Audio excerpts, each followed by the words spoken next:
നമുക്ക് ദൈവവചനത്തിലേക്ക് നമ്മുടെ ശ്രദ്ധ തിരിക്കാം. കഴിഞ്ഞ ആഴ്ച നാം ചിന്തിച്ച അതേ ദൈവവചന ഭാഗത്തിലേക്ക് നിങ്ങളുടെ ശ്രദ്ധ തിരിക്കുന്നു. 1 യോഹന്നാൻ്റെ ലേഖനം 4-ാം അധ്യായം 7 മുതൽ 21 വരെയുള്ള വചനങ്ങൾ ഒരു പാസേജാണ്. അതിൽ ആദ്യത്തെ ഭാഗം നമുക്ക് ഒരുമിച്ച് ധ്യാനിപ്പാൻ കർത്താവ് സഹായിച്ചു. 2-ാം ഭാഗത്തിലേക്കാണ് ഞാൻ നിങ്ങളുടെ ശ്രദ്ധ തിരിക്കുവാൻ താല്പര്യപ്പെടുന്നത്. ആമുഖമായി ചില കാര്യങ്ങൾ ഈ പാസേജിനോടുള്ള ബന്ധത്തിൽ ആവർത്തിക്കാൻ താല്പര്യപ്പെടുകയാണ്. ഈ ലേഖനത്തിൽ 3-ാമത്തെ തവണയാണ് സ്നേഹത്തെക്കുറിച്ച് ദൈർഘ്യമായി അപ്പോസ്തലൻ പരാമർശിക്കുന്നത്. 2-ാം അധ്യായത്തിൻ്റെ 7 മുതൽ 11 വരെയുള്ള വാക്യങ്ങളിൽ യഥാർത്ഥ കൂട്ടായ്മയുടെ തെളിവായി യോഹന്നാൻ അപ്പോസ്തലൻ സ്നേഹത്തെ അവതരിപ്പിക്കുന്നുണ്ട്. True fellowship. 3:10 മുതൽ 17 വരെയുള്ള വാക്യങ്ങളിൽ രണ്ടാമത് അദ്ദേഹം വിശ്വാസികളുടെ പുത്രത്വത്തിൻ്റെ തെളിവായി യോഹന്നാൻ അപ്പോസ്തലൻ സ്നേഹത്തെക്കുറിച്ച് പരാമർശിക്കുന്നുണ്ട്. അപ്പോൾ വളരെ പ്രധാനപ്പെട്ട ഒരു വിഷയമാണ് പരസ്പരം സ്നേഹിക്കുക എന്നുള്ളത്. 1 കൂട്ടായ്മയുടെ തെളിവായി, 2 ദൈവമക്കളുടെ പുത്രത്വത്തിൻ്റെ തെളിവായി. അതുകൊണ്ട് നമ്മൾ ഈ വിഷയം അവഗണിക്കാൻ പാടില്ല. വളരെ കാതലായ അടിസ്ഥാനപരമായ വിഷയമാണ്. 3-ാമത് അദ്ദേഹം എഴുതിയിരിക്കുന്നതാണ് 4-ാം അധ്യായത്തിൻ്റെ 7 മുതൽ 21 വരെയുള്ള വാക്യങ്ങളിൽ. അവിടെ ദൈവത്തിൻ്റെ സ്നേഹം, അത് ദൈവത്തിൻ്റെ സ്വഭാവം, യേശു കർത്താവിൻ്റെ വരവ്, വിശുദ്ധൻ്റെ വിശ്വാസം എന്നിങ്ങനെയുള്ള കാര്യങ്ങളോട് ചേർന്ന് കിടക്കുന്ന ഒരു പാസേജാണ്. ഞാൻ നിങ്ങളെ പ്രോത്സാഹിപ്പിക്കുകയാണ് ഈ ലേഖനം വായിക്കാൻ. പ്രത്യേകിച്ച് നാം ചിന്തിച്ചു വരുന്ന ഈ ദൈവവചന ഭാഗം. 2-ാമത് 4-ന്റെ 7 മുതൽ 21 വരെയുള്ള വാക്യത്തിന് ഞാനൊരു വിഭജനം പറഞ്ഞിരുന്നു. ഒരു പ്രാവശ്യം കൂടെ ഞാനത് ആവർത്തിക്കാം. വിഭജനങ്ങൾ പറയുന്നത് പഠനത്തിൻ്റെ സൗകര്യത്തിന് വേണ്ടിയാണ്. 7-8 വാക്യങ്ങളായിരുന്നു കഴിഞ്ഞ ആഴ്ചയിൽ നമ്മൾ ചിന്തിച്ചത്. ആ 7-8 വാക്യത്തിൽ ദൈവസ്നേഹത്തിൻ്റെ ഉത്ഭവം, ഇവിടെ പരാമർശിക്കപ്പെടുന്ന ഈ സൂപ്പർ നാച്ചുറൽ സ്നേഹത്തിൻ്റെ ഉറവിടം, അതായിരുന്നു വിഷയം. പ്രിയമുള്ളവരെ, നാം അന്യോന്യം സ്നേഹിക്കുക. സ്നേഹം ദൈവത്തിൽ നിന്ന് വരുന്നു. സ്നേഹിക്കുന്നവനെല്ലാം ദൈവത്തിൽ നിന്ന് ജനിച്ചിരിക്കുന്നു, ദൈവത്തെ അറിയുകയും ചെയ്യുന്നു. പ്രിയമുള്ളവരെ, നാം അന്യോന്യം സ്നേഹിക്കുക. സ്നേഹിക്കാനുള്ള അപ്പോസ്തലന്റെ പ്രബോധനമാണ്. എന്നിട്ട് സ്നേഹം ദൈവത്തിൽ നിന്ന് വരുന്നു. അപ്പൊ സ്നേഹിക്കാൻ വേണ്ടി പ്രബോധിപ്പിക്കുക മാത്രമല്ല, അങ്ങനെ സ്നേഹിക്കാൻ പറയുന്നതിൻ്റെ കാരണം ഈ പറയപ്പെടുന്ന ഈ ക്വാളിറ്റി ഓഫ് ലവ്, ഈ സ്നേഹം, ആ സ്നേഹത്തിൻ്റെ സോഴ്സ് ദൈവമാണ്.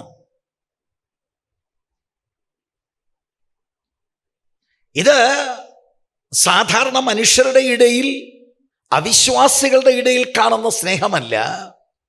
രക്ഷിക്കപ്പെട്ട ദൈവമക്കളിൽ കാണേണ്ട സൂപ്പർ നാച്ചുറലായിട്ടുള്ള ആത്മാവിനാൽ പ്രേരിതമായിട്ടുള്ള സ്നേഹത്തെക്കുറിച്ചാണ് ഇവിടെ പറയുന്നത്. എന്നിട്ട് അദ്ദേഹം പറയുന്നത്, സ്നേഹിക്കുന്നവനെല്ലാം ദൈവത്തിൽ നിന്ന് ജനിച്ചിരിക്കുന്നു.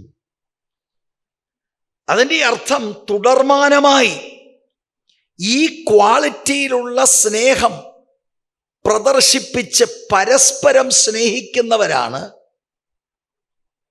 രക്ഷിക്കപ്പെട്ടവർ. രക്ഷിക്കപ്പെട്ടവർക്ക് മാത്രമേ ഇങ്ങനെ സ്നേഹിപ്പാൻ കഴിയുള്ളൂ, അവിശ്വാസികൾക്ക് കഴിയുകയില്ല. രക്ഷിക്കപ്പെട്ടതിൻ്റെ പല തെളിവുകളുണ്ട് ഈ ലേഖനത്തിൽ, അവിടേക്ക് ഞാൻ ഇപ്പോൾ പോകുന്നില്ല.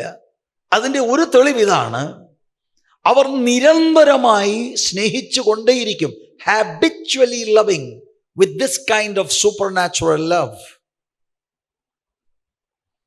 ഇത് ദൈവമക്കൾ തമ്മിലുള്ള പരസ്പര സ്നേഹത്തെയാണ് ഇവിടെ യോഹന്നാൻ എഴുതുന്നത്.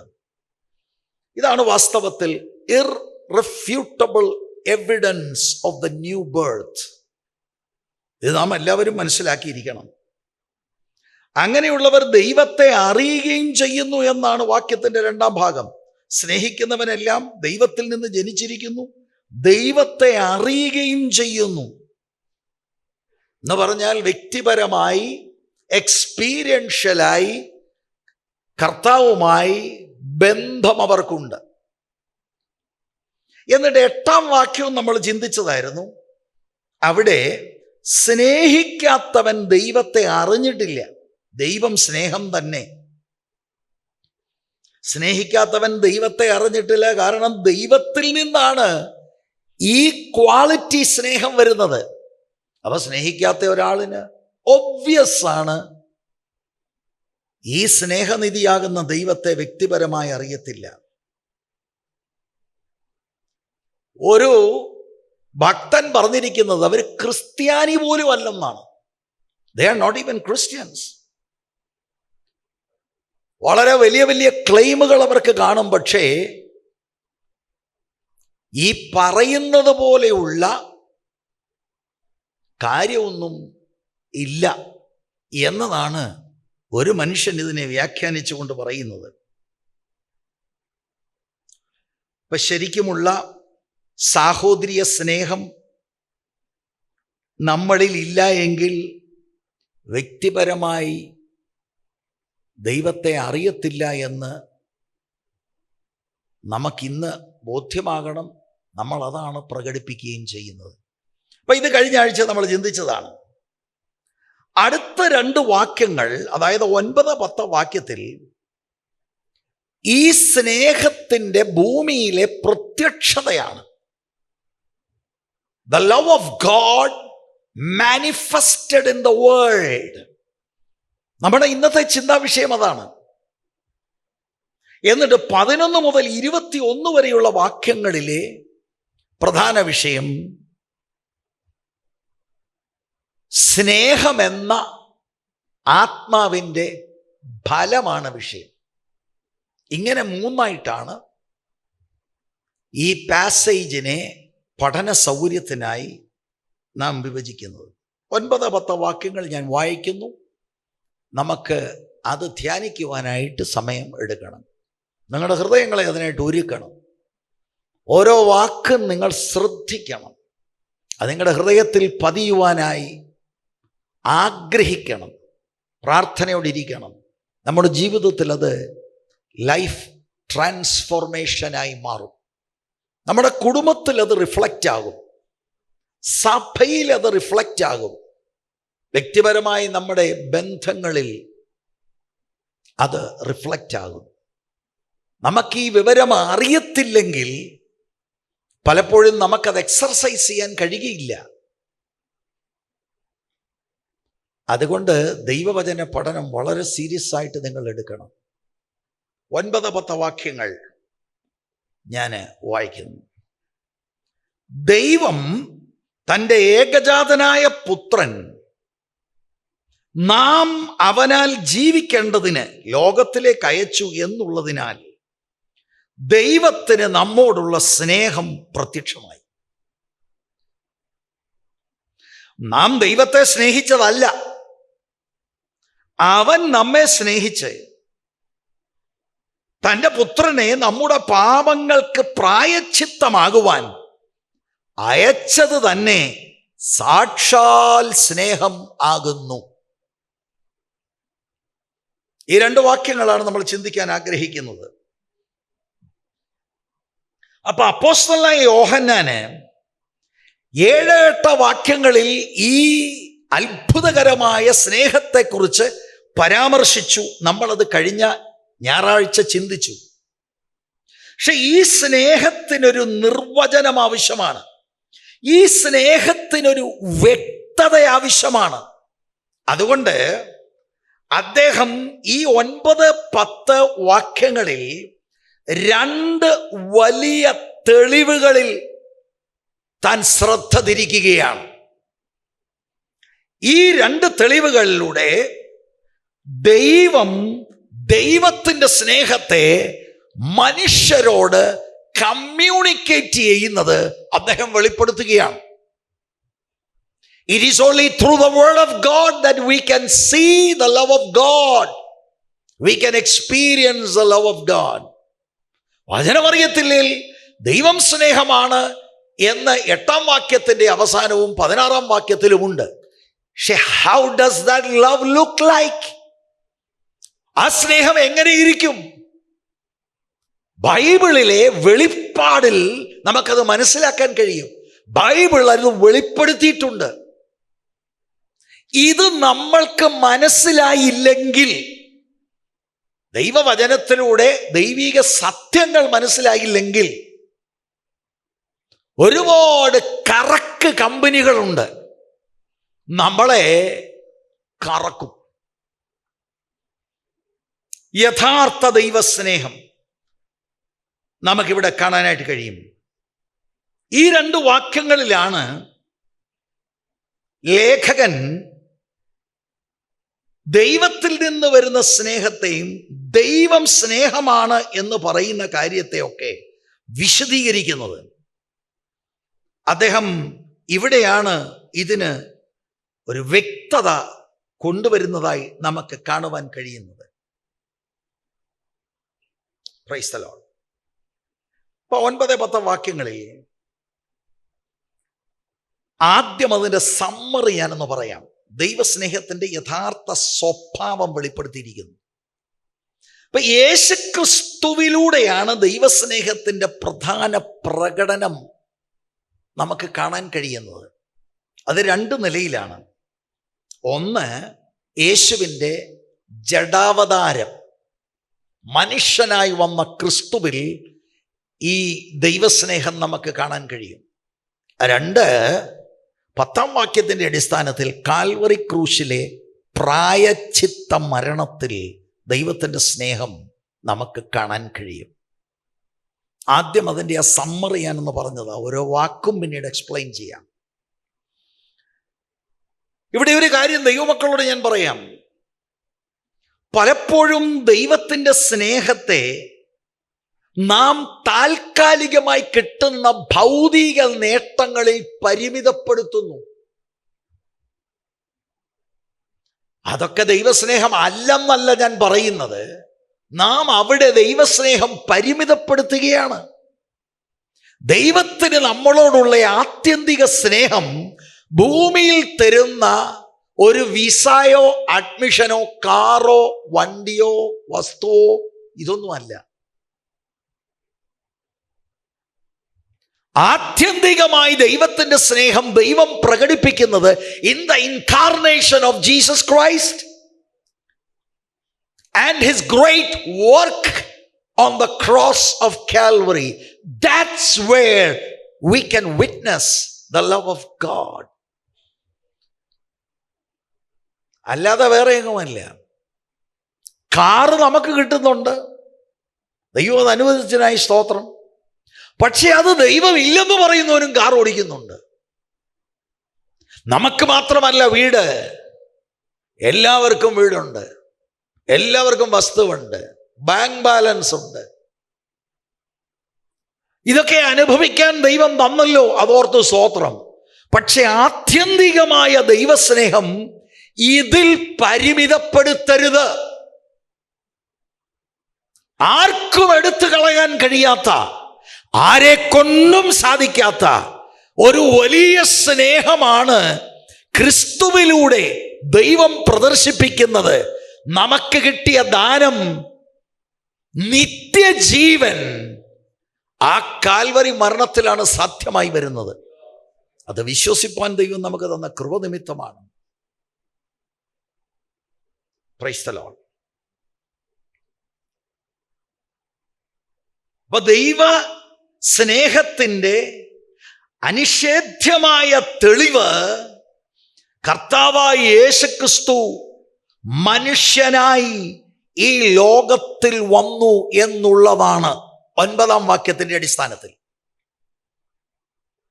10-ാം വാക്യത്തിന്റെ അടിസ്ഥാനത്തിൽ ഞാൻ നിങ്ങളോട് പറഞ്ഞു, അവിടുത്തെ പ്രായശ്ചിത്ത മരണത്തിൽ ദൈവം നമ്മളോടുള്ള സ്നേഹം പ്രദർശിപ്പിക്കുകയാണ്. അല്ല നമുക്ക് കിട്ടിയ ജോലിയോ ഇങ്ങനെയുള്ള കാര്യങ്ങളൊന്നും അല്ല. ഇതാണ് നമുക്കുള്ള പ്രശ്നം. ശരിക്കും നമ്മൾ കൈയടിക്കേണ്ടിയിരുന്ന ഇത് കേൾക്കുമ്പോഴാണ്. പക്ഷെ മനുഷ്യൻ എന്ന് പറഞ്ഞ് നമ്മളുടെ ആ നേച്ചറിൽ മറ്റ് സംഭവം ഇച്ചിരി ഇട്ടുകൊടുത്തെങ്കിലേ ഒരു കയ്യടി വരൂ. മനസ്സിലായോ? അത് പലപ്പോഴും ഇവിടെ ഇല്ല. ഇവിടെ ഈ ദൈവത്തിൻ്റെ വചനം വ്യാഖ്യാനിക്കുക എന്നുള്ളതാണ്. സ്തോത്രം. അതുകൊണ്ടാണ് പലർക്കും ഒരു ഇതില്ല. ഇവിടെ ഇത്രയുമേ ഉള്ളൂ, ഇവിടെ ഇത്രയേ ഉള്ളൂ, ഇവിടെ ദൈവവചനം പറയുക. സ്തോത്രം.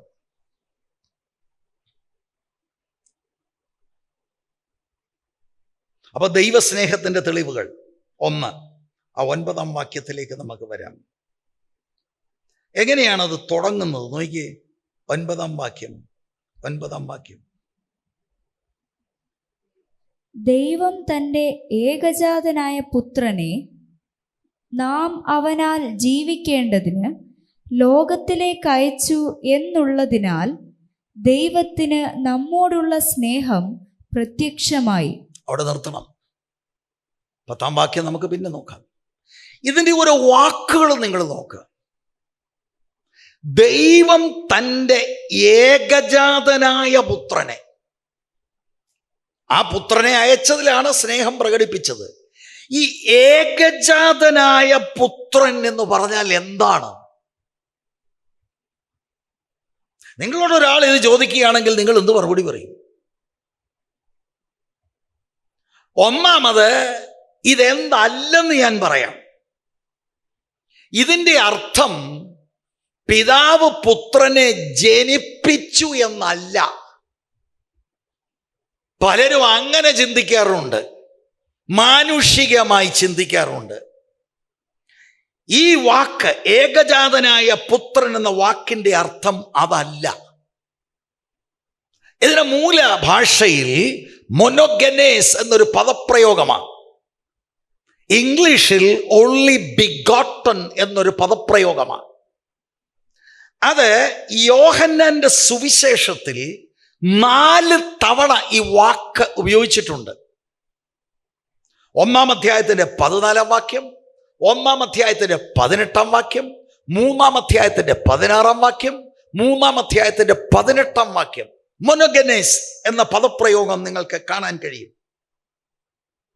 ആ 4 തവണയും യേശുക്രിസ്തുവും പിതാവാം ദൈവവുമായിട്ടുള്ള ബന്ധത്തിലാണ് ആ വാക്കുകൾ 4-ാമത്തെ സുവിശേഷത്തിൽ യോഹന്നാൻ രേഖപ്പെടുത്തിയിരിക്കുന്നത്. ഈ ഓരോ തവണയും ആ വാക്ക് മൊനോഗനേസ് എന്നുള്ള പദപ്രയോഗം പുത്രനെ ജനിപ്പിച്ചു എന്ന അർത്ഥത്തിലല്ല, പക്ഷെ അവിടെ എഴുതിയിരിക്കുന്നത് പുത്രൻ യുണീക്കാണ്, അവിടുത്തെ പോലെ ആരുമില്ല, അവിടുന്ന് വൺ ഓഫ് എ കൈൻഡ് എന്ന അർത്ഥത്തിലാണ് ഉപയോഗിച്ചിരിക്കുന്നത്.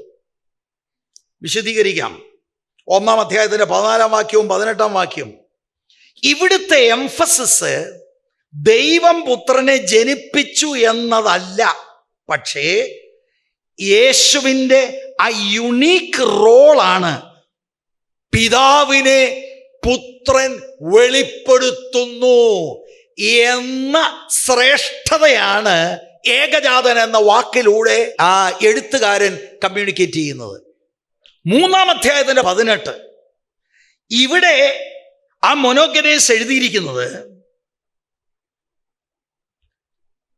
പുത്രൻ യുണീക്കാണ്. രക്ഷയോടുള്ള ബന്ധത്തിൽ തൻ്റെ ഏകജാതനായ പുത്രനിൽ വിശ്വസിക്കുന്ന ഏവനും നശിച്ചു പോകാതെ നിത്യജീവൻ പ്രാപിക്കേണ്ടതിന് ദൈവം അവനെ ലോകത്തിലേക്ക് അയച്ചു. For God so loved the world that he gave his only begotten son, that whosoever believeth in him should not perish but have everlasting life. ദൈവം ജനിപ്പിച്ചു എന്ന അർത്ഥത്തിലല്ല, രക്ഷണ്യ പ്രവൃത്തിയോടുള്ള ബന്ധത്തിലാണ് മോനോഗനേസ്. He is the unique son.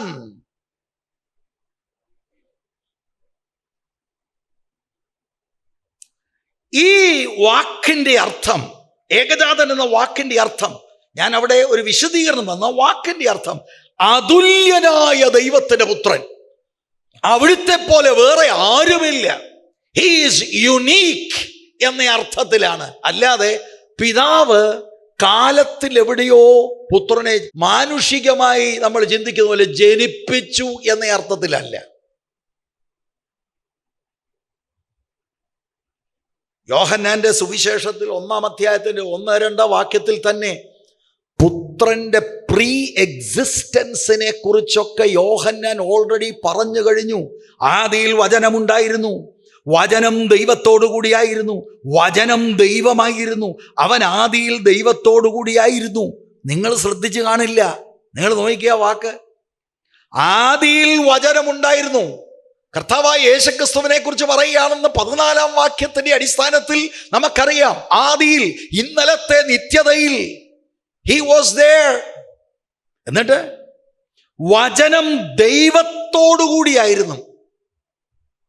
യേശു ദൈവത്തോടു കൂടിയായിരുന്നു. അടുത്ത കേട്ടോ, വചനം ദൈവമായിരുന്നു. ദൈവത്തോട് കൂടെ ആയിരിക്കുന്ന ആള് ദൈവമാണ്. എത്ര പ്ലെയിനാണത്! ഏകജാതൻ കൺഫ്യൂസിങ് ആകരുത്. ദൈവവചനത്തിന്റെ അടിസ്ഥാനത്തിൽ കർത്താവായ യേശുക്രിസ്തു, he is the second person of the Trinity. പിതാവാം ദൈവത്തോട് കോ ഈക്വൽ ആൻഡ് കോ ഇറ്റേണൽ. പിതാവും പുത്രനും തമ്മിൽ അവർ തുല്യരാണ്. രണ്ടും നിത്യരാണ്. കോ ഇറ്റേണൽ, കോ ഈക്വൽ. അതുകൊണ്ട് ഏകജാതൻ എന്നുള്ള പദപ്രയോഗം, he is uniquely God son, പിതാവാം ദൈവത്തിൻ്റെ അതേ ദിവ്യ പ്രകൃതം തന്നെ പുത്രനായ യേശുവിനുമുണ്ട്. അപ്പൊ ഇത് നമ്മൾ മനസ്സിലാക്കുമ്പോൾ വിശ്വസിക്കുന്ന ദൈവമക്കളാണല്ലോ. അതിൽ നിന്ന് വ്യത്യസ്തമാണ് കർത്താവായ യേശു ക്രിസ്തു. He is the unique son of God, he is divine, he is God എന്ന അർത്ഥത്തിലാണ് മോനോഗനേസ് ഉപയോഗിച്ചിരിക്കുന്നത്. ആ വാക്യത്തിലേക്ക് മടങ്ങി വരിക.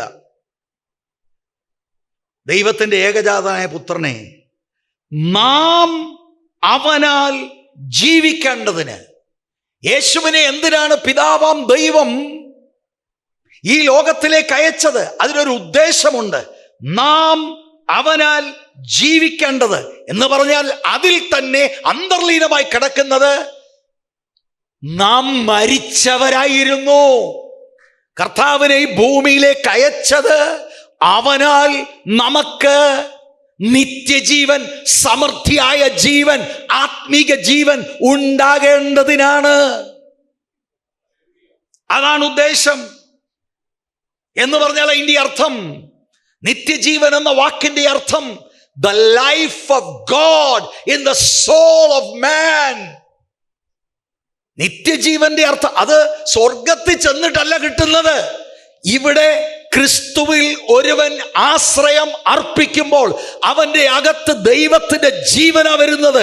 സ്വർഗത്തിൽ ചെല്ലുമ്പോൾ അതിന്റെ കൺസ്യൂമേഷനാ. ദൈവത്തിന്റെ സ്നേഹം ഇവിടെ കാണണം.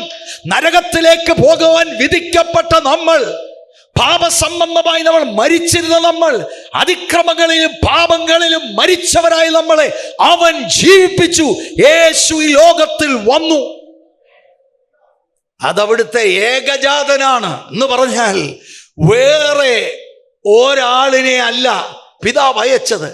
സ്വർഗത്തിലെ പിതാവിന് ഏറ്റവും ശ്രേഷ്ഠമായുള്ളത്, മണിമകുടമായുള്ളത്, the Father sent his only begotten Son. എന്തിനാ?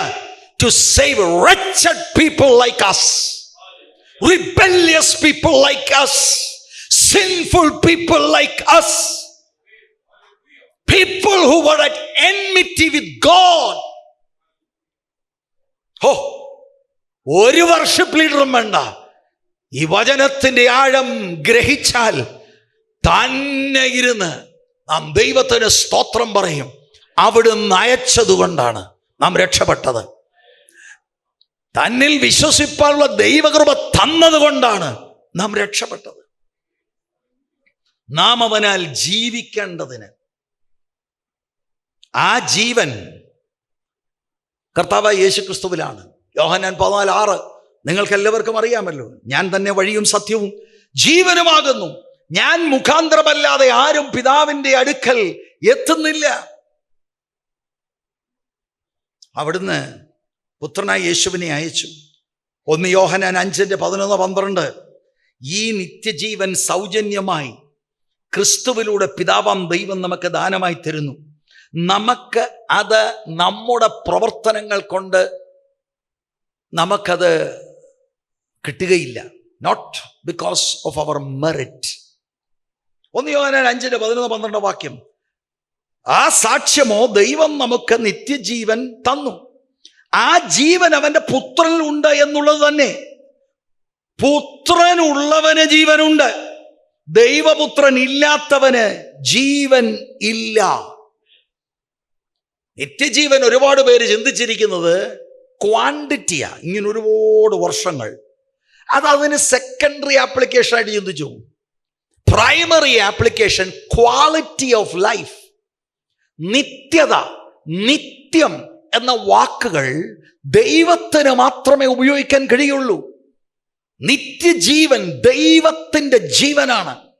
ആ ജീവൻ യോഹന്നാൻ 1:4 പറയുന്നത് യേശുക്രിസ്തുവിലായിരുന്നു. Life was in Christ. ഞാൻ ഇപ്പോൾ വായിച്ച വാക്യത്തിലും അതാണ്.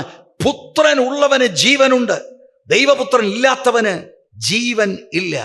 രക്ഷിക്കപ്പെടാതെ ഉള്ള സഹോദരി സഹോദരന്മാരെ, ഓൺലൈനിലുള്ളവരാകട്ടെ ഇവിടെ ഉള്ളവരാകട്ടെ, യു ഡോണ്ട് ഹാവ് ലൈഫ്. എന്ന് പറഞ്ഞാൽ ഫിസിക്കൽ ലൈഫ് ഉണ്ടല്ലോ. രാവിലെ എഴുന്നേൽക്കുന്നു, ബ്രേക്ക്ഫാസ്റ്റ് കഴിക്കുന്നു, ഫിസിക്കൽ ലൈഫ് ഉണ്ട്. ആന്തരികമായുള്ള ദിവ്യമാകുന്ന ദാനമായി കിട്ടിയ ആ ആത്മിക ജീവൻ ഇല്ല. You are dead in the eyes of God.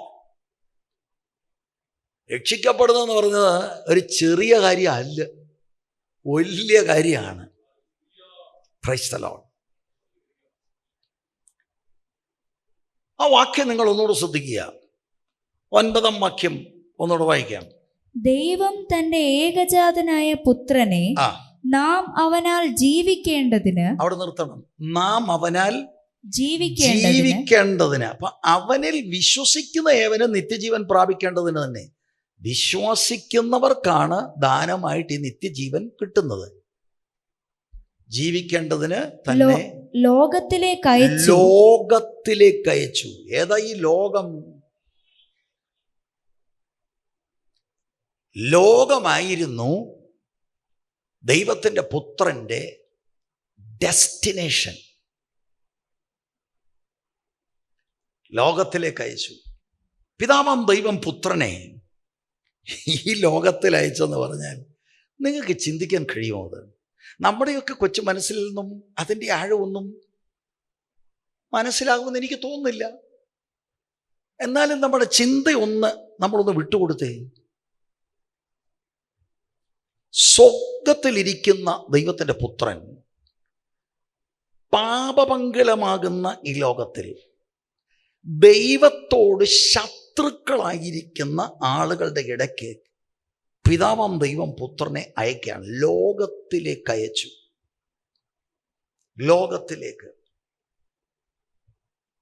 വാസ്തവത്തിൽ that is the greatest demonstration of God's love. അല്ലാതെ നമ്മളെ വീണ്ടെടുക്കാൻ ഒക്കത്തില്ല, നമ്മളെ രക്ഷപ്പെടുത്താൻ ഒക്കത്തില്ല. ഞാൻ ഇങ്ങനെ ചിന്തിക്കാം, വലിയ പടുകുഴിയിൽ കിടക്കുക. നിങ്ങളുടെ ഒരു മകൻ അല്ലെ മകൾ ഒരു പടുകുഴി കിടക്കുക. നിങ്ങൾ ആ കുഴിയുടെ വക്കത്തിരുന്ന് മോളെ കുഴപ്പമില്ല കേട്ടോ, പപ്പ എങ്ങനെയെങ്കിലും കേറ്റു പപ്പ, സാരമില്ല ഇത് ഇത്ര ഉള്ളല്ലോ, സാരമില്ല, കുഴപ്പമില്ല എന്ന്. അങ്ങനെയല്ല ദൈവം ചെയ്തത്. ആ പിറ്റിനകത്തേക്ക് ഇറങ്ങി നമ്മളെ കോരിയെടുത്ത് പൊക്കി വെളിക്കൊണ്ടുവരിക. That is God's love. That is God's love. നമുക്കത്, ഞാൻ എൻ്റെ മനസ്സിൽ വന്നൊരു ഉദാഹരണമാണ്. നമുക്കത് ചിന്തിക്കാൻ ഉള്ള ത്രാണി വളരെ പരിമിതമാണെന്ന് എൻ്റെ ചിന്ത. സ്തോത്രം. ലോകത്തിലേക്ക് അടുത്തൊരു വാക്ക് അയച്ചു. ഭയങ്കര വാക്കാ. സെൻഡ്. അപ്പൊ ലോകത്തിൽ ജനിക്കുന്ന കുഞ്ഞുങ്ങളൊക്കെ ബോണാകുകയാണ്, ജനിക്കുകയാണ്. യേശു കർത്താവിനെ പിതാവ് ലോകത്തിലേക്ക് അയക്കുകയാണ്. 3 തവണ ഈ വാക്ക് നിങ്ങൾക്ക് കാണാൻ കഴിയും. 9-ാം വാക്യം, 10-ാം വാക്യത്തിലുണ്ട്, 14-ാം വാക്യത്തിലുണ്ട്. 9-ാം വാക്യത്തിൽ നമ്മൾ ഇപ്പോൾ വായിച്ചു, നമുക്ക് ജീവൻ ഉണ്ടാകുവാൻ. 10-ാം വാക്യത്തിൽ പാപങ്ങളുടെ പ്രായശ്ചിത്തത്തിന് വേണ്ടി അയച്ചു. 14-ാം വാക്യത്തിൽ ലോകരക്ഷിതാവായിട്ട് അയച്ചു. അയച്ചു എന്ന വാക്ക് വളരെ കൃത്യമായിട്ട് ഞാൻ നിങ്ങളോട് പറയാം. ഈ ഒരൊറ്റ പദപ്രയോഗത്തിൽ നിന്ന് ബേത്ലഹേമിന് മുൻപ് ജീസസ് വാസ് ദേർ. അവിടുത്തെ ദൈവത്തെ സൂചിപ്പിക്കുന്നു.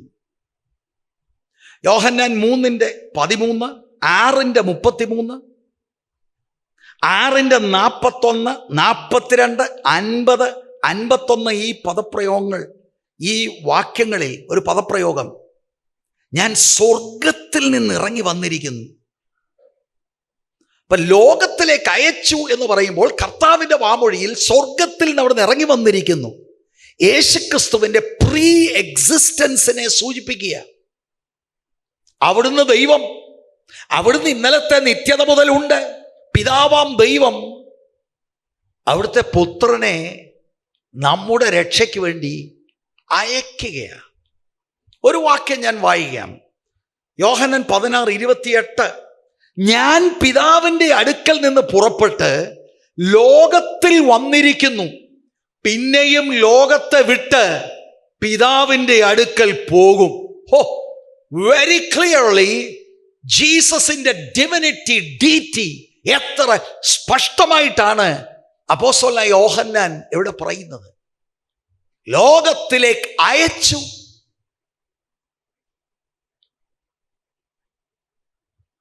ആ വാക്ക് കുറച്ചുകൂടെ നമ്മളൊന്ന് ഡെവലപ്പ് ചെയ്താൽ, അയച്ചു എന്ന വാക്ക് ഒരു ക്രിയാപദമാണ്. എന്നാൽ ഇതിൻ്റെ ഒരു നൗൺ ഫോം ആണ് വാസ്തവത്തിൽ അപ്പോസ്തോലൻ എന്ന വാക്കിന് ഉപയോഗിക്കുന്നത്. അപ്പോസ്തോലൻ എന്ന വാക്കിന്റെ അർത്ഥം എന്താ? അയക്കപ്പെട്ടവൻ. പിതാവ് പുത്രനെ അയച്ചു എന്ന് പറയുമ്പോൾ ഒരു പ്രത്യേക ദൗത്യം ലോകത്തിൽ ചെയ്തെടുക്കുവാൻ പിതാവ് പുത്രനെ അയച്ചു എന്നേ അർത്ഥം. അത് ഒരു വലിയ മിഷൻ പ്രവൃത്തിയാണ്. അതെന്താണ്? അത് വളരെ വിശാലമായി ചിന്തിക്കേണ്ടതാണ്. പ്രൈമറിയായി യേശു വന്നത് എന്തിനാണ്? ലൂക്കോസ് 19:10, കാണാതെ പോയതിനെ തിരഞ്ഞ് രക്ഷിപ്പാനല്ലോ മനുഷ്യപുത്രൻ വന്നത് എന്ന് പറഞ്ഞു. മർക്കോസ് 10:45, മനുഷ്യപുത്രൻ ശുശ്രൂഷ ചെയ്യിപ്പാനല്ല, ശുശ്രൂഷിപ്പാനും അനേകർക്ക് വേണ്ടി തൻ്റെ ജീവനെ മറുവിലയായി കൊടുപ്പാനും അത്രേ വന്നത്. 1 തിമോത്തിയോസ് 1:15 ക്രിസ്തുവേശു പാപികളെ രക്ഷിപ്പാൻ ലോകത്തിൽ വന്നു എന്നുള്ളത് വിശ്വാസ്യവും എല്ലാവരും അംഗീകരിപ്പാൻ യോഗ്യവുമായ വചനം തന്നെ. എന്നിട്ട് പൗലോസ് പറയാ, ആ പാപികളിൽ ഞാൻ ഒന്നാമൻ. First primary reason why God sent his son for sinners. ഇന്ന് പകലും രക്ഷാനിർണയം ഇല്ലാത്ത ആരെങ്കിലും ഓൺലൈനിലോ സൈറ്റിലോ എന്നെ കേൾക്കുന്നുണ്ടെങ്കിൽ പെന്തിക്കോസ്തിലാണെന്നൊക്കെ ഉള്ളത് വിട്. യേശു വന്ന പരമപ്രധാനമായ ഉദ്ദേശം ആളുകളെ രക്ഷയിലേക്ക് കൊണ്ടുവരാൻ, പാപികളെ തേടി രക്ഷിക്കുവാനാണ്. അവിടെയാണ് ദൈവത്തിന്റെ സ്നേഹം നമ്മൾ മനസ്സിലാക്കേണ്ടത്. നമ്മളെ നരകത്തിൽ പോകാൻ അങ്ങ് വിടായിരുന്നു. വിടാതെ വണ്ണം അവിടുത്തെ സ്നേഹത്തിൽ ഒരു പരിഹാരമുണ്ടാക്കാൻ ദൈവത്തിന്റെ ഏകജാതനായ പുത്രനെ നമുക്ക് തരുവാൻ പിതാവ് മടിച്ചില്ല. സെക്കൻഡറി റീസൺസ് ഒത്തിരിയുണ്ട്, മൾട്ടിപ്പിൾ റീസൺസ് ഉണ്ട്. യോഹന്നാൻ 1:18 പിതാവിനെ വെളിപ്പെടുത്താൻ പുത്രൻ വന്നു. 1 യോഹന്നാൻ 2:6 നമുക്ക് അനുഗ്രഹിക്കപ്പെട്ട പിതാവിന് ഇഷ്ടമുള്ള ഒരു ജീവിതം എങ്ങനെ നയിക്കാനുള്ള മാതൃക കാട്ടാനായിട്ട് വന്നു. മത്തായി 5:21 മുതൽ 48 വരെയുള്ള വാക്യങ്ങളിൽ കർത്താവ് ആവർത്തിച്ച് പറയുന്ന ഒരു വാക്കുണ്ട്. ഞാനോ നിങ്ങളോട് പറയുന്നത് ന്യായപ്രമാണത്തെ വ്യാഖ്യാനിക്കാൻ വേണ്ടി വന്നു. എന്നാൽ പ്രൈമറി റീസൺ വന്നത് നമ്മെ രക്ഷിപ്പാൻ. എന്തിൽ നിന്ന് രക്ഷിക്കാൻ? കുറച്ചുകൂടെ കഴിയുമ്പോൾ ഞാൻ പറയാം. പാപത്തിൽ നിന്ന് രക്ഷിക്കാൻ നല്ല മറുപടിയാണ്. പാപിയുടെ മേൽ ദൈവത്തിൻ്റെ കോപമാണ്. ദൈവത്തിൻ്റെ കോപത്തിൽ നിന്ന് വിടുവിക്കാൻ ദൈവത്തിൻ്റെ പുത്രനെ അയക്കുകയാണ്. വേറെ ആർക്കും അത് ചെയ്യാനൊക്കത്തില്ല. God's wrath is upon the sinner. നമ്മുടെ മേൽ അതായിരുന്നു. ദൈവത്തിന്റെ കോപത്തിൽ നിന്ന് വിടുവിക്കാൻ ദൈവത്തിന് മാത്രമേ കഴിയത്തുള്ളൂ. God sent his son. ഇതിനാൽ ദൈവത്തിന്റെ സ്നേഹം നമ്മൾ അറിയണം. Praise the Lord. ഇനി ആ വാക്യം ഒന്നുകൂടെ വായിക്കാം. 9-ാം വാക്യം. ദൈവം തന്റെ ഏകജാതനായ പുത്രനെ നാം അവനാൽ ജീവിക്കേണ്ടതിന് ലോകത്തിലേക്ക് അയച്ചു എന്നുള്ളതിനാൽ ദൈവത്തിന്, ആ വാക്ക് ശ്രദ്ധിച്ചോണം, ദൈവത്തിന് നമ്മോടുള്ള സ്നേഹം പ്രത്യക്ഷമായി. ദൈവത്തിന് നമ്മോടുള്ള സ്നേഹം പ്രത്യക്ഷമാകുന്നത് ദൈവത്തിൻ്റെ പുത്രനെ ഈ പാപമംഗലമായ ലോകത്തിലേക്ക് അയച്ചു എന്നുള്ളതിനാൽ. അതേത് സ്നേഹം? ദൈവത്തിന് നമ്മളുള്ള സ്നേഹം. ദൈവത്തിൻ്റെ സ്നേഹം എങ്ങനെയാ? ഇതാണ് ദൈവത്തിൻ്റെ തികഞ്ഞ സ്നേഹം. ഇതാണ് അതിരുകളില്ലാത്ത സ്നേഹം. ഇതാണ് സമ്പൂർണ്ണ സ്നേഹം. ഇതാണ് കുറ്റമറ്റ തികഞ്ഞ സ്നേഹം. നാം നഷ്ടപ്പെട്ടു പോകാതെ ദൈവം തമ്പുരാൻ ഇറങ്ങി വരികയാണ്. അല്ലാതെ നമുക്ക് തന്ന ഈ കാറല്ല ദൈവത്തിന്റെ ആത്യന്തിക സ്നേഹം. പിള്ളേരെല്ലാം ഗൾഫിലായതല്ല. God saved wretched sinners like us. അതിന് God sent his son. That is the perfect love. That is the sacrificial love. അത് ധ്യാനിക്ക്, ആത്മാവിലാകണം. Praise the Lord. ഇങ്ങനെ ഒരു സ്നേഹം ദൈവത്തിൽ മാത്രമുള്ളതാണ്. ദൈവത്തിൽ മാത്രം. The source is God. എന്തിനാ പാസ്റ്റർ ഇപ്പൊ ഇതിനകത്ത് സുവിശേഷം അടങ്ങിയിട്ടുണ്ട്. ഇതാണ് മേൽ പറഞ്ഞ വാക്യവും 11 മുതലുള്ള വാക്യത്തിൽ നിന്നും മനസ്സിലാക്കാൻ നമുക്ക് കഴിയുന്നത്. This is the kind of divine love. പരസ്പരം നമ്മൾ സ്നേഹിക്കേണ്ടത് ഇങ്ങനെയാണ്. Praise the Lord. ദൈവത്തിന് നമ്മോടുള്ള സ്നേഹം, അവിടെ ഒരു വാക്ക്, പ്രത്യക്ഷമായി, മാനിഫെസ്റ്റായി. എന്താ ഇതിന്റെ അർത്ഥം? പുറത്തു പ്രകടമായി, വ്യക്തമായി കാണത്തക്കവണ്ണം വെളിയിൽ വന്നു. നേരത്തെ അങ്ങനെയല്ല. പഴയ നിയമത്തിൽ ആചാരങ്ങൾ, അനുഷ്ഠാനങ്ങളിൽ ക്ലിയറായിട്ട് ദൈവത്തിന്റെ സ്നേഹം ആളുകൾക്ക് മനസ്സിലാകാൻ കഴിയാതെയിരുന്നു. എക്കാലത്തും ദൈവം മനുഷ്യരെ സ്നേഹിച്ചു. പക്ഷേ പഴയ നിയമ കാലഘട്ടത്തിൽ നിന്നും വളരെ വ്യത്യസ്തമായി മറ നീക്കി ദൈവം ദൈവത്തിന്റെ പുത്രനെ പുറത്തു കൊണ്ടുവന്നിരിക്കുന്നു. We can see him. It is visible.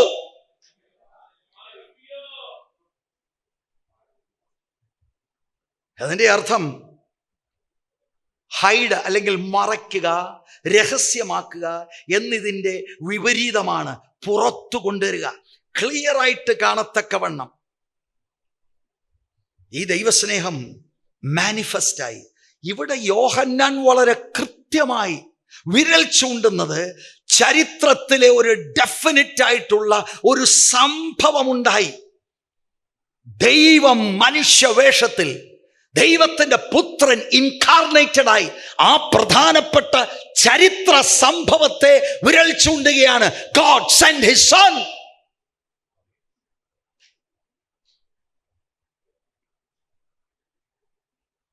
അദൃശ്യനാകുന്ന ദൈവം ഇപ്പോൾ ദൃശ്യമാകുന്നു. ആ ദൈവത്തിന്റെ സ്നേഹം ദൃശ്യമാകുന്നു. എങ്ങനെ? ക്രിസ്തുവിലൂടെ, അവിടുത്തെ വാക്കുകളിലൂടെ, അവിടുത്തെ പഠിപ്പിക്കലിലൂടെ, അവിടുത്തെ പ്രവർത്തനത്തിലൂടെ. God is demonstrating his love. എനിക്ക് രോഗമുണ്ട്, ദൈവം എന്നെ സ്നേഹിക്കുന്നില്ലയോ? എന്നെ കുഞ്ഞു തോറ്റുപോയി, ദൈവം സ്നേഹിക്കുന്നില്ല. What do you know about the love of God? What do you know about the love of God? എത്ര തരംതാണാണ് നമ്മൾ കാണുന്നത്. ആരാണ്ടയുടെ കുഞ്ഞു തോക്കണമെന്നോ രോഗം മാറരുതെന്നോ ഒന്നുമല്ല ഞാൻ പറയുന്നത്. ഇതല്ല ഇഷ്യൂ. അത് ദൈവം എല്ലാവരോടും കരുണ ചെയ്യട്ടെ. യഥാർത്ഥ സ്നേഹം എന്താ?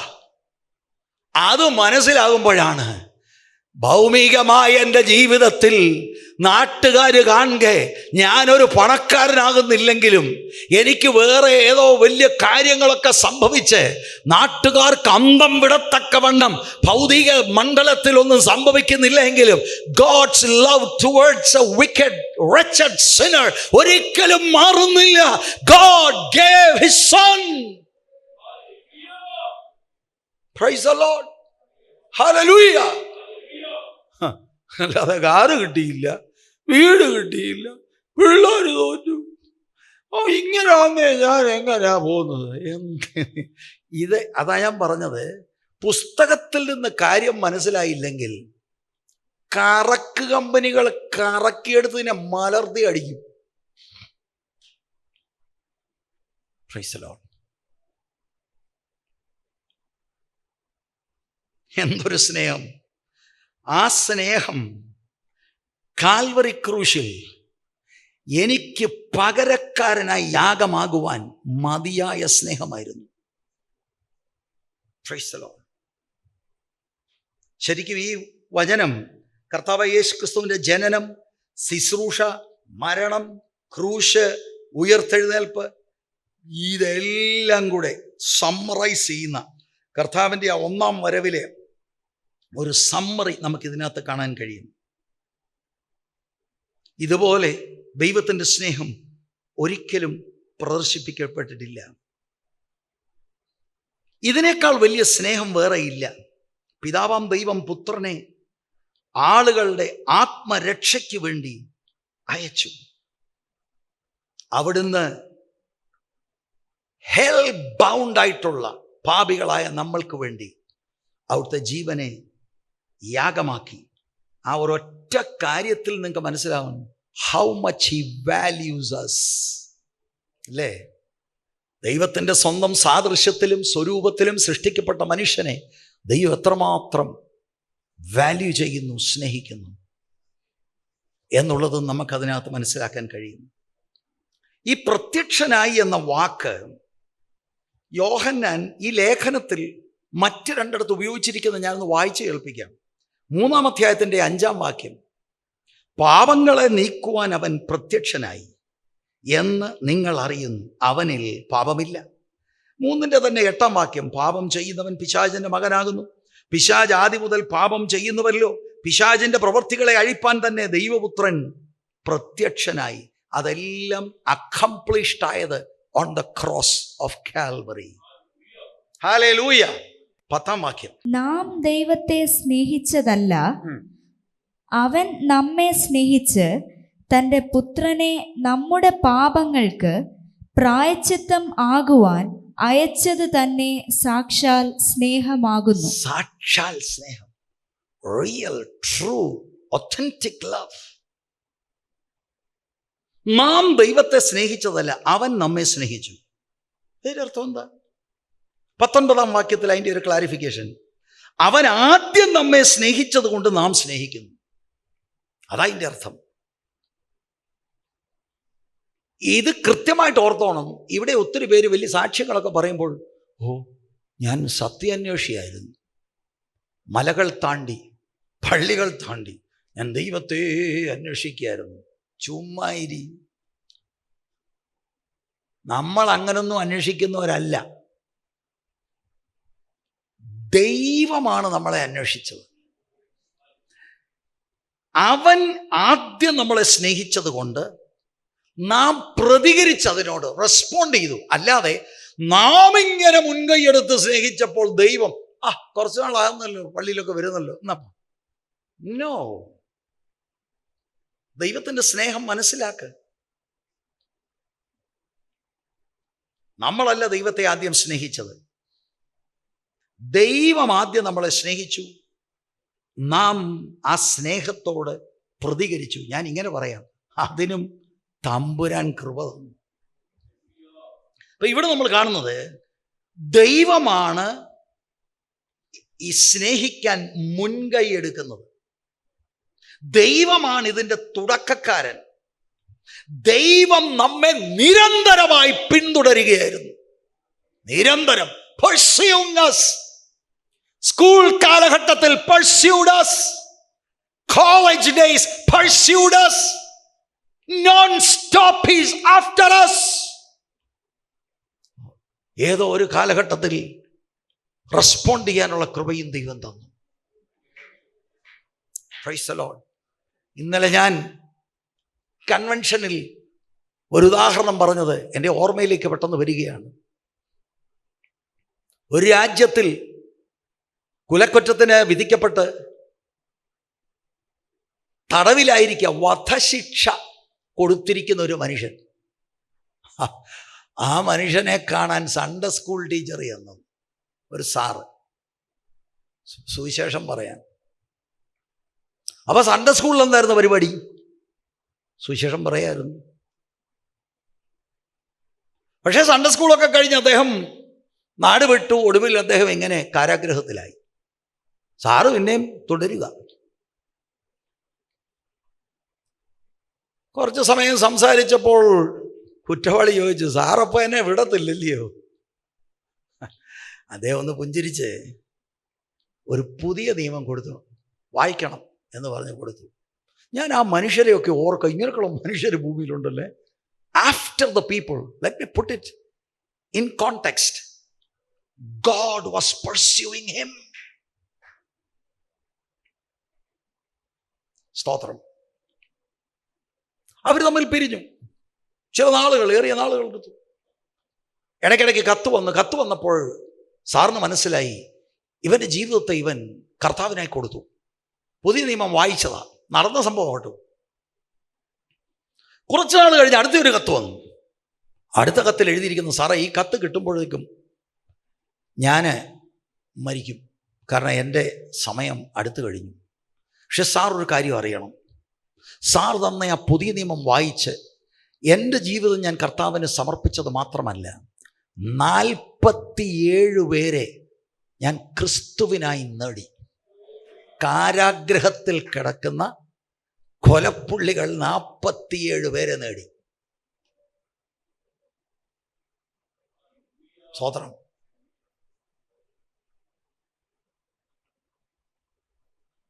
God was pursuing. സൺഡേ സ്കൂളിൽ God pursued. മത്സരിച്ച് നിന്നു. സ്കൂളിൽ, കോളേജിൽ, ജോലി സ്ഥലത്ത്, till the end of your life he's pursuing. God is the initiator. എന്തൊരു സ്നേഹമായത്! നമ്മുടെ പിള്ളാരോട്, ജനിപ്പിച്ച പിള്ളാരോട് 1 പറഞ്ഞു, 2 പറഞ്ഞു, 3 പറഞ്ഞിട്ടും ബ്രേക്ക് ചവിട്ടിയില്ല. കാരണം 4ാമത് കിടക്കട്ടെ. 4 കഴിഞ്ഞ് 5ാമത്തെ ആണ് മോനെ, മോൻ്റെ പാടായി. It's up to you. It's your life. Go. ഇതെന്തോ സ്നേഹം! Praise the Lord. സ്തോത്രം. നാം ദൈവത്തെ സ്നേഹിച്ചതല്ല, അവൻ നമ്മെ സ്നേഹിച്ചു. He set his heart of love upon us.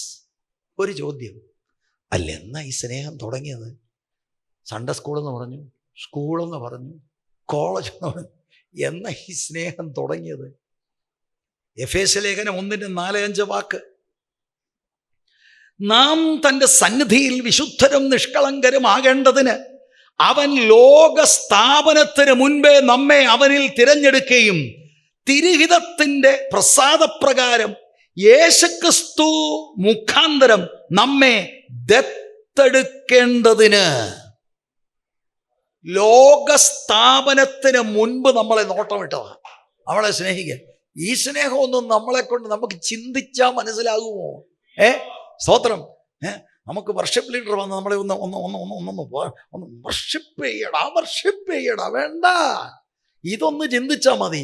Oh, the God I serve, he is love. Praise the Lord. ഞാൻ കിടന്ന ആ ചേറ്റിൽ ഇറങ്ങി വന്ന് എന്നെ കോരിയെടുത്ത് ദൈവമകൻ, ദൈവമകൾ എന്ന വലിയ പദവിയിലേക്ക് കൊണ്ടുവന്നു. ഞാൻ ഒന്നും മുടക്കിയതല്ല, തമ്പുരാൻ സകലതും മുടക്കി. എന്നിട്ടത് വിശ്വസിപ്പാനുള്ള കൃപയും തമ്പുരാൻ എൻ്റെ ഉള്ളത്തിൽ തന്നു. What more do you want? ഇന്നുകൊണ്ട് സകല പരാതികളും ഗുഡ് ബൈ പറയണം. Whenever you are in a tight spot, think about the love of God. ശരിക്കും പറഞ്ഞാൽ എൻ്റെ വിശ്വാസം പറയാം, all throughout eternity we will be thinking about the love of God. അത്ര എക്സോസ്റ്റ് ചെയ്യാൻ കഴിയാത്തതാ, അതിൻ്റെ ആഴം അപാരമാണ്. നമ്മളാരായിരുന്നു? നാം എല്ലാവരും ആടുകളെ പോലെ തെറ്റിപ്പോയിരുന്നു. നാം ഓരോരുത്തരും താൻ്റെ വഴിക്ക് തിരിഞ്ഞിരുന്നു. യെശയ്യാ പ്രവചനം 53:6 വാക്യമാണ്. ശരിക്കും നമ്മളെല്ലാം തെറ്റിപ്പോയി. നാം അവനെ തെരഞ്ഞതല്ല. ഞാൻ തെരഞ്ഞില്ലേ? ഞാൻ എത്രയോ വിസായ്ക്ക് വേണ്ടി മുട്ടയിലിരുന്നാ പ്രാർത്ഥിച്ചത്. ഞാൻ എൻ്റെ മകൻ്റെ കല്യാണത്തിന് മുട്ടയിലിരുന്ന് ഓരോരൊക്കെ. അത് ശരിയാ, എനിക്ക് ദൈവത്തെ അല്ലായിരുന്നു വേണ്ടത്. ദൈവം തരുന്ന കുറെ കാര്യം എനിക്ക് വേണം. അതിന് ഞാൻ മുട്ടയിരിക്കും, കവണ് കിടക്കണമെങ്കിൽ കവണ് കിടക്കും, ഉപവസിക്കണോ ഹർത്താൽ എടുക്കും. ഉപവാസമല്ലത്, ഹർത്താൽ. ദൈവത്തെ വേണോ? നോ, അതിനൊക്കെ ആരാ നേരം? ദൈവം തരുന്നത് വേണം. We were seeking after the gifts, not the giver. പക്ഷെ റോമാലേഖനം 5:8 നമുക്ക് പരിചയമുള്ള വാക്യമാണ്. എന്നാലും വായിക്കാം. അയ്യോ, ഒന്ന് സന്തോഷിക്കാം നമുക്ക്. ക്രിസ്തുവോ നാം പാപികളായിരിക്കുമ്പോൾ തന്നെ നമുക്ക് വേണ്ടി മരിക്കയാൽ ദൈവം തനിക്ക് നമ്മോടുള്ള സ്നേഹത്തെ പ്രദർശിപ്പിക്കുന്നു. Even while we were sinners. Hallelujah. നമ്മൾ താന്തോന്തികളായിരുന്നു. വാസ്തവത്തിൽ ഞാൻ നിങ്ങളോട് ചോദിക്കുക, എന്നോട് ചോദിക്കുക, കടുകമണിയെങ്കിലും നമ്മളിൽ എന്തെങ്കിലും ആകർഷണീയമായി ദൈവത്തിനുണ്ടായിരുന്നു? ശരിക്കും ഒന്ന് ചിന്തിര്.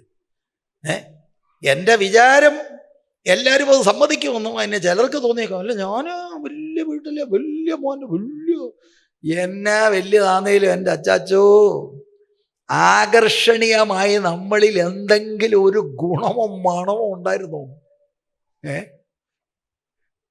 എൻ്റെ കാര്യം എനിക്കറിയാം. ഞാൻ സ്പർജൻ്റെ വാക്കുകൾ അങ്ങ് കോട്ട് ചെയ്യാം. സ്പർജൻ എന്ന് പറഞ്ഞപ്പോൾ എല്ലാവരും അറിയാം. അല്ല, നിങ്ങൾ ഉദ്ദേശിക്കുന്ന ആളല്ല. അദ്ദേഹം കടപ്പുറയിലല്ല താമസം. ഈ ലോകത്തിൽ നിന്ന് മാറ്റപ്പെട്ടു. പ്രസംഗികളുടെ പ്രഭു എന്ന് അദ്ദേഹത്തെ വിളിക്കുന്നത്. അദ്ദേഹം പറഞ്ഞത് എന്താണെന്നറിയോ? ഞാനത് ശരിക്കും ഓർത്തു. ദൈവം എന്നെ ലോകസ്ഥാപനത്തിന് മുൻപ് സ്നേഹിച്ചതാ, അതാണ് നല്ലത്. കാരണം ജനിച്ചെന്നെ സ്നേഹിക്കാൻ കൊള്ളത്തില്ല. എൻ്റെ പരുവും എൻ്റെ നടപ്പും എൻ്റെ മട്ടും എൻ്റെ രീതിയും കണ്ടാൽ അയ്യോ, എന്നെ സ്നേഹിക്കാൻ ഒക്കത്തില്ല. Yes, God love me before the foundation of the world. That's true. ഞാൻ 100% അതിനോട് യോജിക്കുന്നു. സ്തോത്രം. Let's move on. 10-ാം വാക്യം. നാം ദൈവത്തെ സ്നേഹിച്ചതല്ല, അവൻ നമ്മെ സ്നേഹിച്ച് തന്റെ പുത്രനെ നമ്മുടെ പാപങ്ങൾക്ക് പ്രായശ്ചിത്തമാകാൻ അയച്ചത് തന്നെ സാക്ഷാൽ സ്നേഹമാകുന്നു. മരിച്ച ആളുകൾക്ക് ജീവൻ തരാൻ കർത്താവ് പ്രായശ്ചിത്ത ബലിയായി മാറി. 9-ാം വാക്യത്തിന്റെ പ്രാരംഭവും, ദൈവം തൻ്റെ ഏകജാതനായ പുത്രനെ നാം അവനാൽ ജീവിക്കേണ്ടതിന് ലോകത്തിലേക്ക് അയച്ചു. ഈ ജീവിക്കണമെങ്കിൽ ഈ പ്രായശ്ചിത്ത ബലി നടക്കണം. അല്ലാതെ ലോകത്തിലേക്ക് അയച്ചു. ഗാർഡനൊക്കെ ഒന്ന് കണ്ടേച്ച് കൊള്ളാമല്ലോ, കണ്ടേച്ച് ടൂർ നടത്തി പോകാൻ വന്നവനല്ല യേശു. He came to die.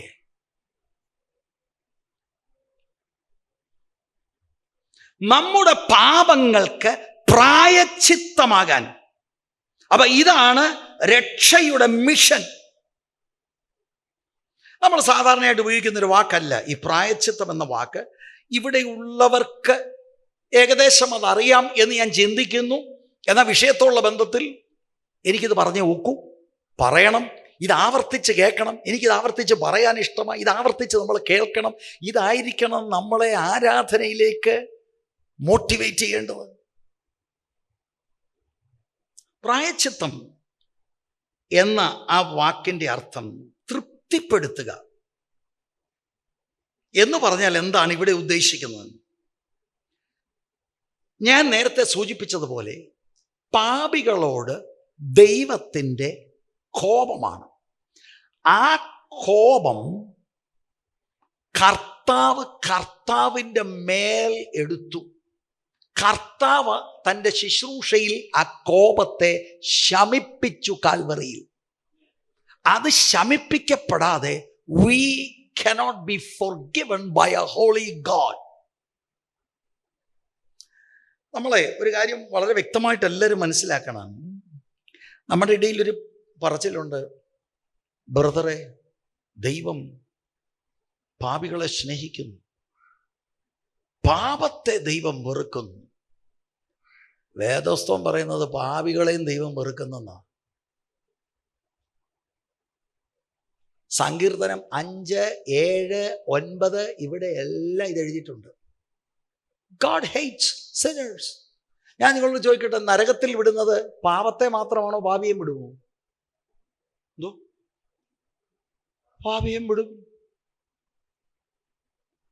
അപ്പൊ ദൈവത്തിൻ്റെ നീതിയുള്ള കോപം, റോമർ 1:18 പറയുന്നത്, ദൈവത്തിന്റെ നീതിയുള്ള കോപം പാപികളുടെ മേലുണ്ട്.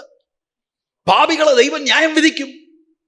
പക്ഷേ നാണയത്തിന്റെ മറുവശം ദൈവം സ്നേഹമാണ്. സ്നേഹത്തിൽ ഇവനെ വീണ്ടെടുക്കണം. അവിടെയാണ് ഈ പ്രായശ്ചിത്ത മരണം നമുക്ക് കാണാൻ കഴിയുന്നത്. നമ്മൾ പലപ്പോഴും വായിച്ച് സന്തോഷിച്ച ഒരു വാക്യമാണ് 2 കൊരിന്ത്യർ 5:21. പാപമറിയാത്തവനെ നാം അവനിൽ ദൈവത്തിൻ്റെ നീതിയാകേണ്ടതിന് അവൻ നമുക്ക് വേണ്ടി പാപം ആക്കി. പാപമറിയാത്ത യേശുക്രിസ്തുവിനെ പിതാവാം ദൈവം പാപമാക്കി, പാപിയാക്കിയെന്നല്ല, പാപമാക്കി.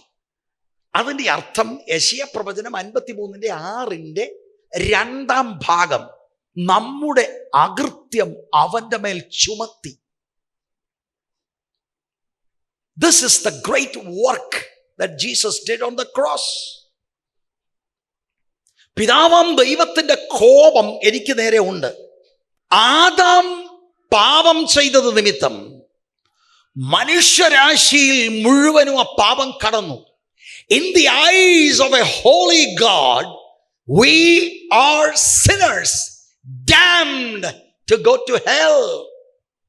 God is angry with sinners. അത് ദൈവത്തിൻ്റെ നീതിയുള്ള കോപമാണ്. ദൈവത്തിൻ്റെ വിശുദ്ധ നിയമങ്ങളെ നാം ബോധപൂർവം ലംഘിച്ചു. ദൈവം നമ്മളെ ന്യായം വിധിക്കും. പക്ഷെ ദൈവത്തിൻ്റെ സ്നേഹത്തിൽ നമ്മളെ സ്വർഗത്തിൽ കൊണ്ടുപോകണം. What did God do? He sent his only begotten son. പാപമറിയാത്തവനെ നാം അവനിൽ ദൈവത്തിൻ്റെ നീതി ആകേണ്ടതിന് അവൻ നമുക്ക് വേണ്ടി പാപം ആക്കി. കാൽവറി ക്രൂശിൽ കർത്താവ് കിടക്കുമ്പോൾ മനുഷ്യന്റെ പാപത്തെ കർത്താവിൻ്റെ മേൽ പിതാവാം ദൈവം ചുമത്തി. എന്ന് പറഞ്ഞാൽ കർത്താവ് നമ്മുടെ ജീവിതം ജീവിച്ചതായി പിതാവ് കണക്കിട്ടു. അവിടെയാണ് നമ്മുടെ മേൽ ചൊരിയപ്പെടേണ്ട കോപത്തെ പുത്രന്റെ മേൽ പിതാവ് ചൊരിയുന്നത്. ആ കോപത്തിൻ്റെ മട്ട പുത്രൻ കുടിക്കുന്നത്. അതാണ് പ്രായശ്ചിത്തം. Satisfying the righteous anchor of father God. അത് നടന്നതുകൊണ്ട് now the father can forgive me. അല്ലാതെ ഫോർഗിവ് ചെയ്യാൻ ഒക്കത്തില്ല. കാരണം അങ്ങനെ ഫോർഗിവ് ചെയ്താൽ ദൈവം നീതിമാനല്ല. ദൈവത്തിൻ്റെ നിയമപ്രകാരം പാപത്തിൻ്റെ ശമ്പളം മരണമാണ്. മരണമെന്നുള്ളത് ദൈവത്തിൽ നിന്നുള്ള വേർപാട്. നമ്മളെ സ്നേഹിച്ചത് നിമിത്തം സ്വന്തം പുത്രനെ നമുക്ക് വേണ്ടി തകർക്കാൻ പിതാവാം ദൈവത്തിന് ഇഷ്ടം തോന്നി. അവിടുന്ന് നമ്മുടെ പ്രായശ്ചിത്തമായി. ജോൺ പറയാ, നോക്കത്, he took our blame, he took our sin on him. That's the kind of divine love. ഇതാണ് പരസ്പരം ഉണ്ടാകേണ്ട സ്നേഹം. അത് മനസ്സിലാകാൻ ഡിവൈൻ ലവ് എന്താണ്? സ്കൂളിലും കോളേജിലും കണ്ണിറുക്കി കാണിച്ചു ഐ ലവ് യു എന്ന് പറഞ്ഞു. ആഹാ ആണോ? എന്നിട്ട് അവന് ഒരു ദിവസം ചതിച്ചങ്ങ് പോയി. കണക്കായി പോയി. ഇത് മുഴുവൻ വ്യാജനാണ്. യഥാർത്ഥ സ്നേഹം ഇതാ, തന്നെത്താൻ ഏൽപ്പിച്ചു തരിക. എന്തിന്? ഞാനും നിങ്ങളും ജീവൻ പ്രാപിക്കാൻ. He is sacrificially self-giving love. ലോകത്തിലെ സകല സ്നേഹവും സെൽഫിഷാണ്. എനിക്കെന്ത് കിട്ടും ഇതിനകത്ത്?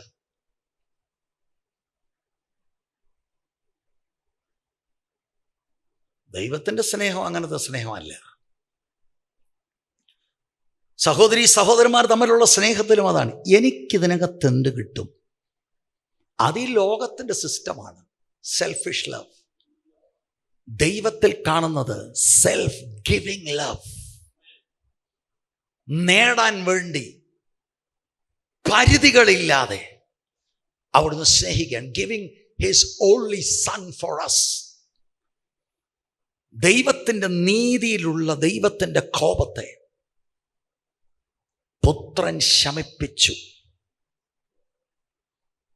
യേശുക്രിസ്തു കാൽവറിയിൽ മരിച്ചത് നമ്മളോടുള്ള ബന്ധത്തിൽ വീണ്ടെടുപ്പ് എന്നതിനെ വിളിക്കും. ദൈവത്തിന് വേണ്ടിയൂടെയാണ് മരിച്ചത്. ദൈവത്തോടുള്ള ബന്ധത്തിൽ പ്രായശ്ചിത്തം. പാപമറിയാത്തവനെ, നാം അവനിൽ ദൈവത്തിൻ്റെ നീതിയാകേണ്ടതിന് അവൻ നമുക്ക് വേണ്ടി പാപമാക്കി. ഞാൻ എൻ്റെ വാക്കുകൾ ഇവിടെ നിർത്തുമ്പോൾ ഒരു കാര്യം കൂടെ പറയാം. അത് പറയാതെ പോകുന്നത് ഉചിതമല്ല. എൻ്റെ പാപം കർത്താവിൻ്റെ മേൽ കണക്കിട്ടു. ദൈവത്തിൻ്റെ കോപം എൻ്റെ മേൽ വരേണ്ടത് പിതാവ് പുത്രൻ്റെ മേൽ ചൊരിഞ്ഞു. ഇത് മാത്രമല്ല, കാൽവറിയിൽ കർത്താവിൻ്റെ ആക്റ്റീവ് ഒബീഡിയൻസ് ഉണ്ട്. പാപം കൂടാതെ സകല ന്യായപ്രമാണവും അനുസരിച്ച നീതി അത് എനിക്ക് സൗജന്യമായി കണക്കിട്ടു. Why? Because I believed. Oh, you believed. കൃപ ലഭിച്ച് വിശ്വസിപ്പാൻ. ഈ സുവിശേഷം എല്ലാം കേട്ടിട്ടും you have only yourself to blame. ഇത്ര വലിയ എന്ന് പറഞ്ഞാൽ ഇത് നമ്മുടെ മാനുഷിക ഒരു മാതാപിതാക്കളും കാണാനൊക്കത്തില്ല. നമ്മുടെ എല്ലാ ഹ്യൂമൻ ലവ്സും. This is the depth of love. അത് ഞാൻ പുറംകാലം കൊണ്ട് തട്ടുകയാണെങ്കിൽ no one can do anything for you. ഇതാണ് ദൈവത്തിൻ്റെ സ്നേഹം. 9-10 വാക്യം ഒന്നുകൂടെ വായിച്ച് we will close with prayer. ദൈവം തന്റെ ഏകജാതനായ പുത്രനെ നാം അവനാൽ ജീവിക്കേണ്ടതിന് ലോകത്തിലേക്ക് അയച്ചു എന്നുള്ളതിനാൽ ദൈവത്തിന് നമ്മോടുള്ള സ്നേഹം പ്രത്യക്ഷമായി. നാം ദൈവത്തെ സ്നേഹിച്ചതല്ല, അവൻ നമ്മെ സ്നേഹിച്ച് തന്റെ പുത്രനെ നമ്മുടെ പാപങ്ങൾക്ക് പ്രായശ്ചിത്തമാകുവാൻ അയച്ചത് തന്നെ സാക്ഷാൽ സ്നേഹമാകുന്നു. രക്ഷിക്കപ്പെട്ട ദൈവമക്കളെ, ഒരു പാട്ട് നമുക്ക് പാടാം. പാട്ട് പാടിയാലേ ആരാധന വരുമെന്നൊന്നുമില്ല കേട്ടോ. രക്ഷിക്കപ്പെട്ട ദൈവമക്കൾ റോമർ 8:1 കോട്ട് ചെയ്യണം. ഇപ്പോൾ ക്രിസ്തുവേശുവിലുള്ളവർക്ക് ഒരു ശിക്ഷാവിധിയുമില്ല. എങ്ങനെ മാറി അച്ഛാ ഇത്? Our Lord bore it on the cross. അതാണ് ദൈവത്തിൻ്റെ സ്നേഹം. ഇവിടെ കിട്ടിയ ഭൗതിക നേട്ടമൊന്നുമല്ല, നിത്യജീവൻ. എന്നെ, പാപിയായിരുന്ന എന്നെ വിശ്വാസത്താൽ നീതീകരിച്ച് എന്നെ സ്വർഗത്തിൽ തന്നോടൊപ്പം കൊണ്ടുപോവുകയാണ്. What a love! This is the love of God. പരിശുദ്ധാത്മാവിനാൽ ഈ സ്നേഹത്തിൽ പരസ്പരം സ്നേഹിപ്പാൻ കർത്താവ് നമ്മൾക്ക് കൃപ തരട്ടെ. ക്ഷമിക്കുവാൻ, സഹിക്കുവാൻ, പൊറുക്കുവാൻ ദൈവം നമ്മൾക്ക് കൃപ തരട്ടെ. Price the Lord. ഈ വചനങ്ങളാൽ ദൈവം നമ്മളെ അനുഗ്രഹിക്കും.